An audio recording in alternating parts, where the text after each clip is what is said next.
네, 감사합니다. 오늘 목요 예배는 온라인 예배로 드려지게 되는데요. 오늘 각자의 처석 가운데에 온라인 예배로 드리지만 오늘 이 시간이 우리의 모든 각자 처소가 애국의 현장이 되기를 간절히 소원합니다. 오늘 제가 준비한 말씀의 제목은 1909년 10월 26일 오전 10시 역사의 그날이라는 제목을 잡았습니다. 여러분, 1909년 10월 26일 오전 10시, 과연 이날은 어떠한 역사의 그날일까요? 오늘 그 말씀을 통해 역사를 한번 살펴보도록 하겠습니다. 1909년 10월 26일 오전 10시, 한 기차역에서 중년의 남성이 총에 맞아 사망하는 충격적인 사건이 발생합니다. 현장은 순식간에 아수라장이 되었고, 현장에서 잡힌 범인은 일본 법정에 세워지게 되는데요. 법정에 선 범인은 자신은 살인범이 아니라며 당당하게 맞섭니다. 1909년 10월 26일 오전 10시, 대한민국의 역사를 뒤바꿔놓은 역사의 그날, 이 사건의 범인의 수인이 여기 있습니다. 바로 대한제국 의병중장 안중근 의사의 수인입니다. 손가락 마디 하나가 잘린 이 안중근 의사의 수인은 너무나도 유명하죠. 손가락 마디 하나를 자르면서까지 대한 독립의 의지를 다진 것인데요. 안중근 의사, 이 이름 뒤에 붙여진 의사는 한자로 옳을 의, 선비사로 옳은 일을 하는 선비라는 뜻으로 나라를 위해 무력으로서 항거하다가 의롭게 죽은 사람을 말합니다. 그리고 이 뜻처럼 안중근 의사는 대한제국을 만신창이로 만든 원흉 이토 히로부미를 총으로 저격, 사살하였습니다. 오늘 손가락을 잘라가며 또 총까지 들며 애국했던 안중근 의사의 애국 배경과 1909년 10월 26일 오전 10시 역사의 그날이 남기까지 과연 어떠한 일이 있었는지 살펴보도록 하겠습니다. 먼저 안중근 의사에 대해 잠시 살펴보겠습니다. 때는 조선 말기 고조왕이 재위 중인 1879년 9월 2일, 가슴과 배에 북두 칠성의 모양으로 7개의 점이 새겨진 한 사내 아이가 태어났습니다. 북두 칠성의 정기를 받고 태어났다는 뜻으로 아이의 부모는 아이에게 안응칠이라는 아명을 지어줍니다. 그리고 이 아이의 본명이 바로 안중근인데요.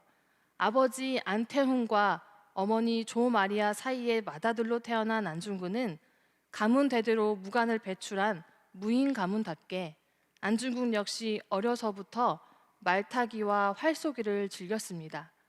특히 안중근의 일품이었는데요. 뛰어난 실력과 함께 의협심이 또한 강했고 뜻하는 것이 있으면 반드시 이루고자 하는 강직함을 지녔습니다. 이런 안중근은 16살이 되던 해 1894년 황해도 양반의 가문 김아려와 결혼을 하게 됩니다. 그런데 이 결혼한 해 안중근은 일생일대의 사건을 만나게 됩니다. 바로 조선 관리들의 부정부패를 참지 못한 농민들의 봉기, 동학농민혁명이었습니다. 조선 역사상 최대의 농민 봉기인데요. 이 혁명은 안중근이 살고 있던 황해도까지 퍼지게 되었는데, 이때 안중근은 생전 처음으로 전투에 참전하게 됩니다. 동학농민 운동에서 아버지 안태훈과 본래 목적을 가지지 않은 동학군 부대들을 정벌하는데 함께 참전하게 된 것인데요. 이 동학농민 혁명이 끝난 뒤 안중근은 아버지 안태훈에게 뜻밖의 말을 꺼냅니다. 아버지, 중국 상해에 한국인이 머물러 살고 있다고 합니다. 우리 가족도 그곳으로 이주해 뒷일을 도모하는 것이 어떻겠습니까? 라는 뜻밖의 말이었습니다. 안중근 의사는 왜 아버지에게 이런 말을 꺼냈을까요? 당시 대한제국은 바람 앞에 등불처럼 너무나도 위태로웠기 때문입니다.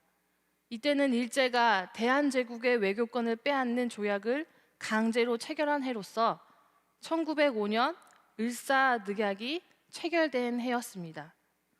그 결과 항일운동에 대한 일제의 탄압은 극심해졌고 그로 인해 항일운동의 불씨가 점점 꺼질 듯이 위태로웠습니다.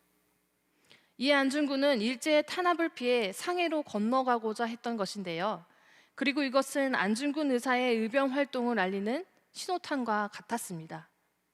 이렇게 애국을 결심한 안중근 의사는 본격적인 의병 활동을 시작합니다. 대한제국을 완전히 집어삼키려는 일제의 야욕이 노골적으로 드러난 을사늑약이 강제로 체결되었다는 소식을 들은 안중근은 1905년 11월 17일 중국 상해로 떠납니다. 그리고 그곳에서 망해가는 고국의 소식을 전하고 국권 회복에 힘쓸 동포들을 모으는 데 힘쓰기 시작하는데요. 이때 안중근의 나이는 27살이었습니다. 안중근은 상해 동포들을 찾아다니면서 나라를 위해 함께 독립운동을 할 것을 설득했지만 안타깝게도 아무도 안중근 말에 관심을 갖지 않았습니다.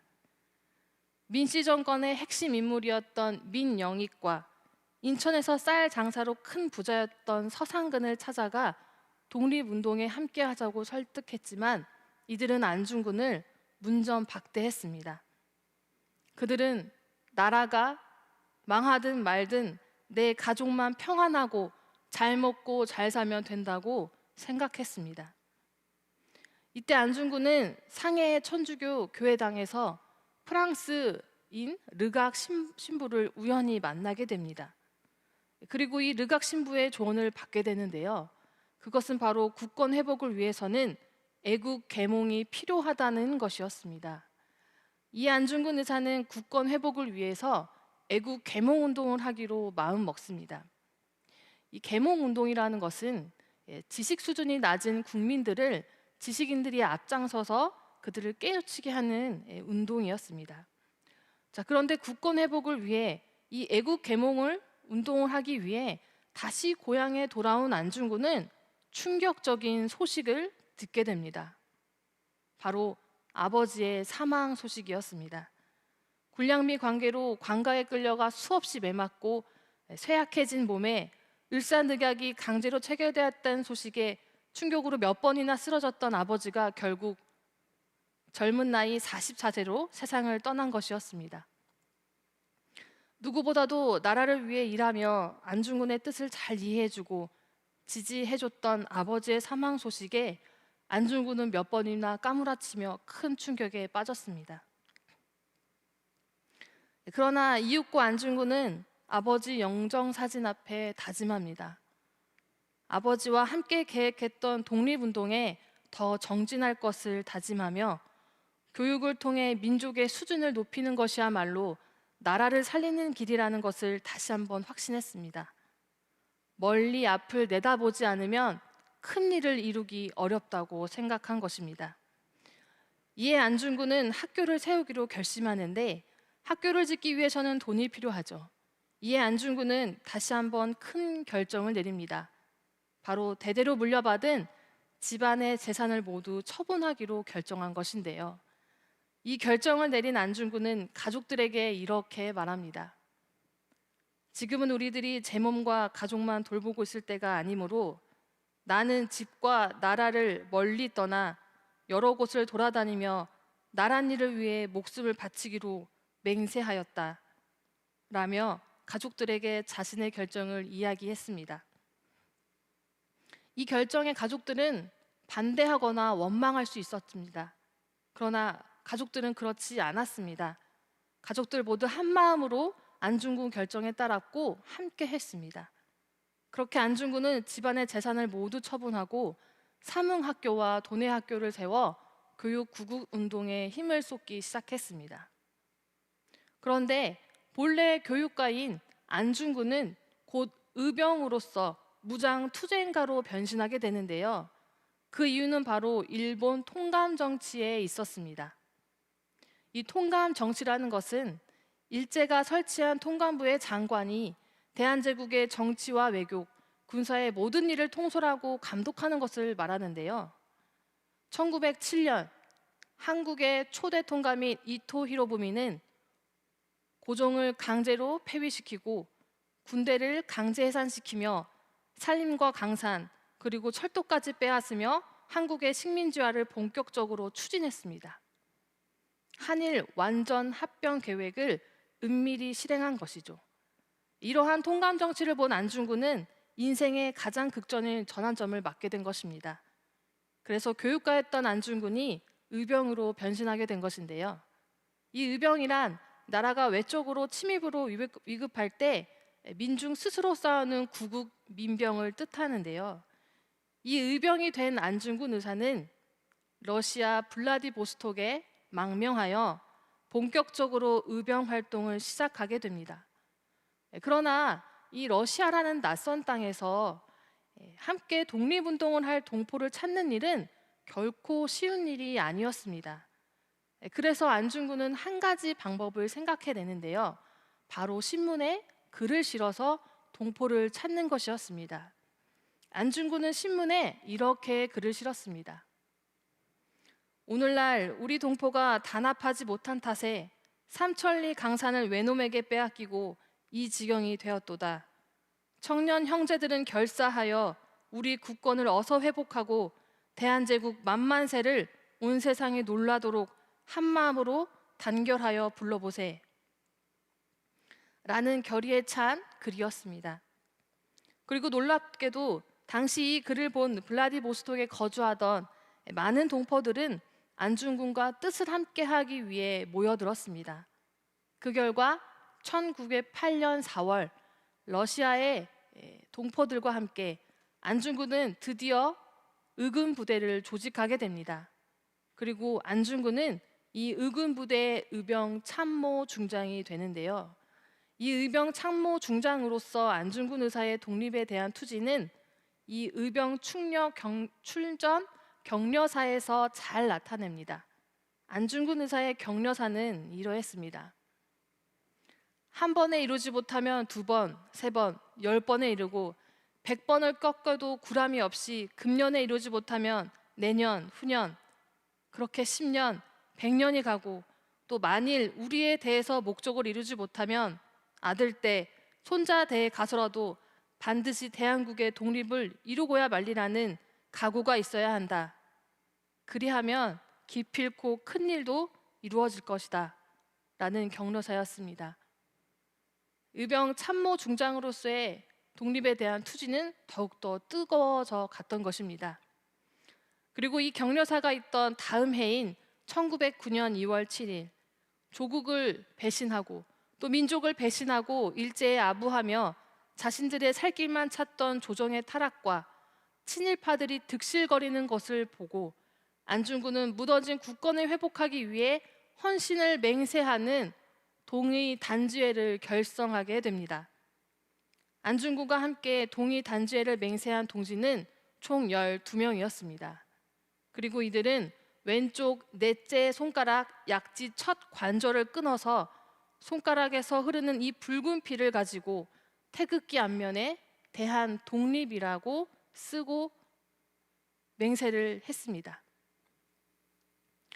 그리고 피로 범벅된 손을 들고 일제히 대한독립 만세를 3번 외치며 하늘과 땅에 맹세했습니다.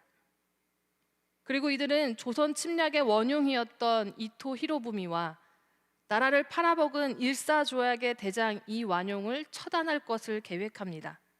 그리고 그 계획한 것을 3년 안에 이루지 못하면 스스로 목숨을 끊음으로써 국민에게 속죄할 것을 이 단지의 피로써 맹세하였던 것입니다. 그리고 그렇게 굳은 결의로 이제 이토 히로부미의 암살을 준비하기 시작합니다. 안중근 의사의 이토 히로부미의 암살의 준비를 살펴보도록 하겠습니다. 안중근 의사는 1909년 9월 이토 히로부미가 러시아와 회담을 하기 위해 하얼빈에 도착한다는 사실을 신문을 통해 알게 됩니다. 이 사실을 알게 된 안중근은 독립투사 우덕승과 함께 1909년 10월 21일 오전 8시 50분 러시아 블라디보스톡역에서 출발해 10월 22일 밤 9시 15분에 하얼빈에 도착합니다. 그리고 이토 히로부미가 하얼빈에 도착하면 그 시간이 10월 26일 아침이 될 것이라는 결론을 내렸고, 이에 안중근은 이토 히로부미를 암살하기 위한 모든 준비를 끝내게 됩니다. 그리고 드디어 운명의 날, 안중근 의사는 1909년 10월 26일 오전 7시 날이 밝아오자 하얼빈역 안에 있는 찻집으로 들어가 상황을 살피기 시작합니다. 그리고 드디어 오전 9시가 되자 이토 히로부미가 탄 특별 열차가 하얼빈역에 멈춰섭니다. 그리고 수행원과 함께 내리는 이토 히로부미가 보이기 시작했습니다. 이에 안중근은 이 거사가 반드시 국가와 민족을 위해 성공하게 해달라고 간절히 기도한 뒤 찻집에서 나와 저격의 기회를 노렸습니다. 그렇게 9시 10분 안중근 의사는 이토의 얼굴을 몰랐지만 러시아 관리들의 호의를 받으며 맨 앞에 흰 수염이 긴 조그만 늙은이가 환영객들에게 손을 흔들면서 지나가자 저것이 필시 늙은 도적 이토일 것이다 라고 생각하고 곧바로 뚜벅뚜벅 걸어가 용기 있게 권총을 뽑습니다. 당시 안중근 의사가 사용한 총은 브라우닝 7연발 권총으로 총탄 끝에는 십자가 모양이 새겨져 있었는데요. 총을 뽑은 안중근 의사는 주저없이 그의 오른쪽 가슴을 향해 쏘았습니다. 안중근 의사가 쏜 세 발은 모두 이토에게 명중했고, 이토의 왼쪽 폐와 왼쪽 옆구리 그리고 오른팔을 스친 뒤 뱃속에 박혔습니다. 그리고 안중근은 이토의 얼굴을 몰랐기 때문에 만에 하나의 실수까지 생각하며 앞서 걸어가는 일본인들을 향해도 세 발을 더 쏘았습니다. 그리고 이 세 발의 총알은 하얼빈 총영사관 가와카미 오른팔에, 그리고 이토의 수행원이었던 모리 복부에, 만주 철도 주식회사 이사인 다나카 왼쪽 다리에 박히게 되었고, 그들은 차례대로 쓰러졌습니다. 이때가 오전 9시 30분이었습니다. 저격 직후 러시아 헌병들이 덮치자 힘에 밀려 넘어지면서 권총을 떨어뜨렸던 안중근 의사는 다시 곧장 일어나 하늘을 향해 대한민국 만세라는 뜻의 코레아 우라를 크게 3번 외쳤습니다.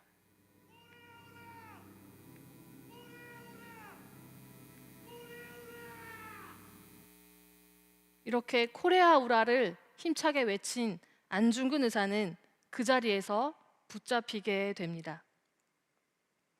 그 시각 열차 특실로 옮겨진 이토 히로부미는 오전 10시 과다 출혈로 숨을 거두게 됩니다. 당시 이토의 나이 69세였습니다. 안중근 의사가 그토록 염원했던 일이자 일사늑약이 체결된 지 약 4년 만의 일이었습니다. 조국을 만신창이로 만든 원흉이었던 이토 히로부미를 처단함으로써 한민족의 기상을 세계에 보여주었고, 민족에게는 희망과 용기를 심어주며 잠들었던 민족의식을 깨우게 하였습니다. 이렇게 안중근은 조국의 침략의 원흉이었던 이토 히로부미를 처단하고 감옥에 갇히게 됩니다. 안중근 의사의 감옥 생활에 한번 살펴보겠습니다. 붙잡힌 안중근 의사는 리순 형무소에 송치가 됩니다. 그리고 그곳에 미조부치 타가오 검찰관이 이토를 죽인 이유를 묻자 안중근 의사는 그의 재상 15가지를 아주 올곧고 의연한 자세로 논리정연하게 답함으로 이토의 파렴치함을 낱낱이 밝혔습니다. 조선의 국모 명성황후를 시해한 죄, 고종 황제를 폐위시킨 죄, 일사조약을 강제로 체결케 한 죄, 군대를 강제로 해산시킨 죄, 교과서를 빼앗고 불태우고 교육을 방해한 죄, 이렇게 안중근 의사는 이토의 죄를 하나씩 위압적인 분위기 속에서도 아주 당당하게 이토의 재상을 밝혔습니다. 그리고 그의 당당함에 일본 사람들조차 놀라 함부로 그 입을 놀리지 못할 정도였습니다. 하지만 속히 극형에 처하라는 일본 내 강경파의 밀명으로 재판은 일사천리로 진행되었고, 마지막 공판인 1910년 2월 14일 안중근 의사에게 사형이 선고됩니다. 이에 안중근은 일본에는 사형 이상의 형벌은 없느냐 하며 오히려 그들에게 미소를 지었습니다. 그렇게 스스로 항소를 포기한 안중근 의사는 영하 30도가 오르내리는 혹한 감옥에서 틈틈이 저수를 쉬지 않았는데요. 자서전 안흥칠의 역사와 동양 평화론을 지필해 마지막까지 혼신을 다하고자 했던 것이었습니다. 그리고 안중근 의사의 사형 소식을 들은 안중근 의사 어머니 조 마리아 여사는 이러한 안중근에게 편지를 써서 보냅니다. 내가 늙은 어미보다 먼저 죽는 것을 불효라 생각한다면 어미는 웃음거리가 될 것이다. 너의 죽음은 한 사람의 것이 아닌 한국인의 전체의 공분을 짊어진 것이다. 내가 항소를 한다면 그건 일제의 목숨을 구걸하는 것이니 나라를 위해 딴 마음 먹지 말고 죽으라. 대의를 위해 죽는 것이 어미에 대한 효도다. 아마도 이 어미가 쓰는 마지막 편지가 될 것이다. 너의 수의를 지어 보내니 이 옷을 입고 가거라. 어미는 현세의 제외하기를 기대하지 않으니 다음 세상에는 선량한 천부의 아들이 되어 이 세상에 나오거라. 이 편지의 내용처럼 조마리아 여사는 안중근 의사에게 수의를 만들어 보냅니다.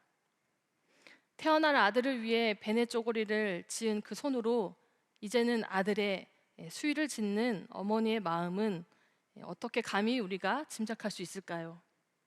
나라가 위태로울 때 장남이었던 안중근 의사가 집안도 돌보지 않고 독립운동에 앞장설 수 있었던 것은 적극적으로 되어주었던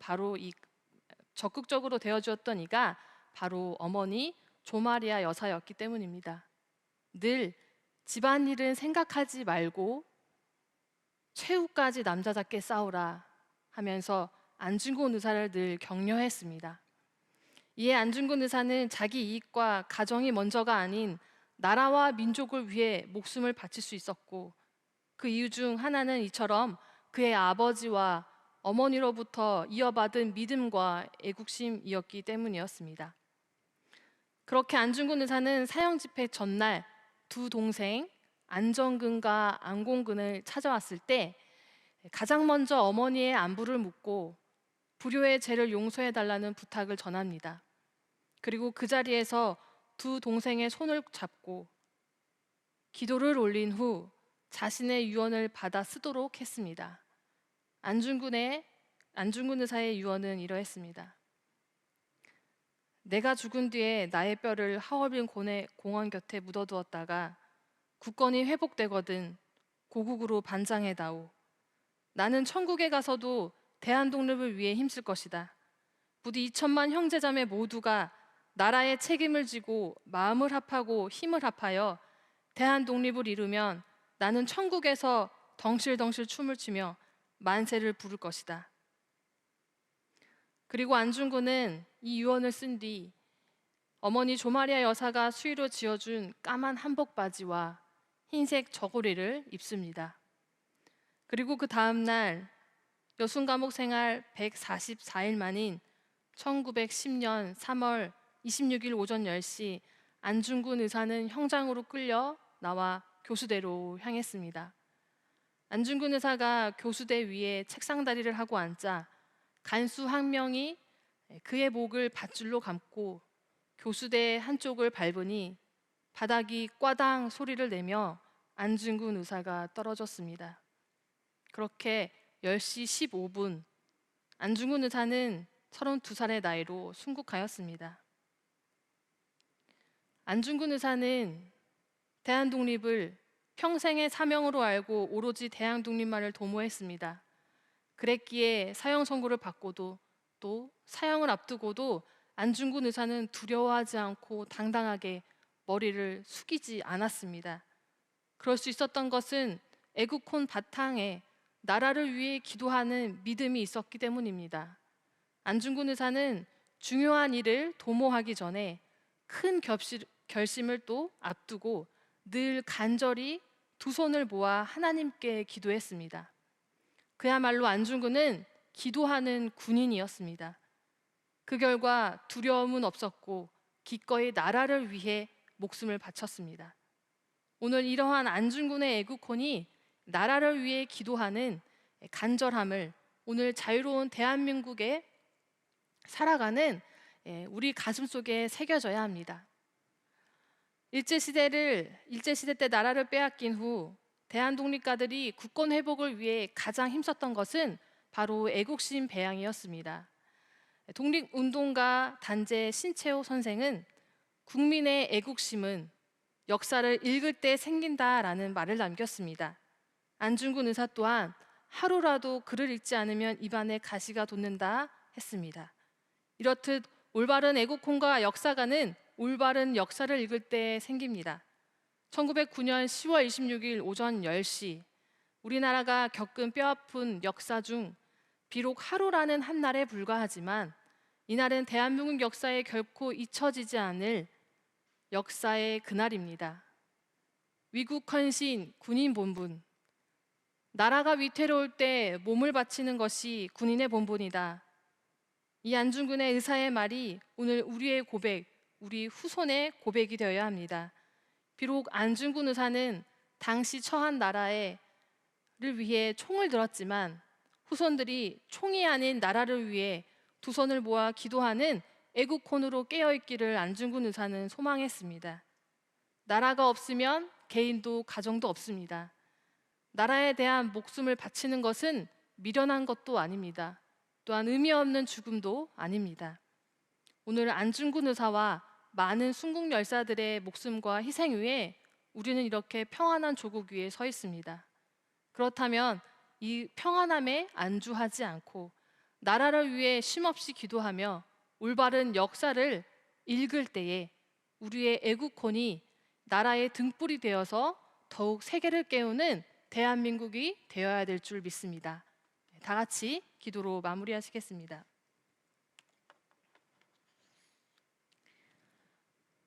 살아 역사하신 아버지 하나님 감사드립니다. 오늘도 우리에게 올바른 역사를 읽게 하여 주시고 또 근현대사를 통하여서 그 책을 통하여서 저희들이 미처 알지 못했던 구석구석의 역사의 그날의 현장을 다시 한번 바라볼 수 있도록 인도해 주심에 너무나도 감사드립니다.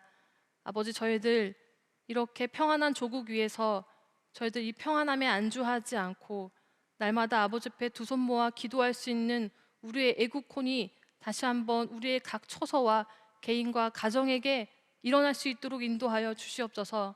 많은 열국의 아버지 앞에 저희들 기도할 때에 우리 대한민국이 빛나는 조국으로서 아버지 앞에 받은 사명을 잘 감당할 수 있는 나라가 되게 인도하여 주시고 또 순국 열사들의 많은 희생과 아버지의 그 어려움 가운데 우리는 평안하게 살고 있지만 늘 그 역사를 잊지 아니하고 그 역사가 날마다 우리 삶 가운데에 생애 가운데에 현장이 이루어질 수 있도록 현장에 될 수 있도록 아버지 역사하시고 인도하여 주시옵소서.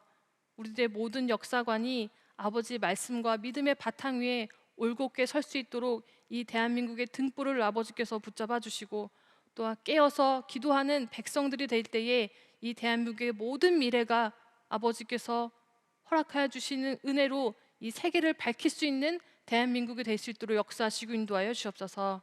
아버지, 이 모든 밝은 역사와 올바른 역사를 다시 한번 우리 평강제일교회 통하여서 또한 깨우치게 인도하여 주심에 감사를 드리면서 모든 시간 아버지께 맡기옵고 거룩하신 예수 그리스도의 이름 받들어서 간절히 감사 기도드리옵나이다. 아멘. 감사합니다.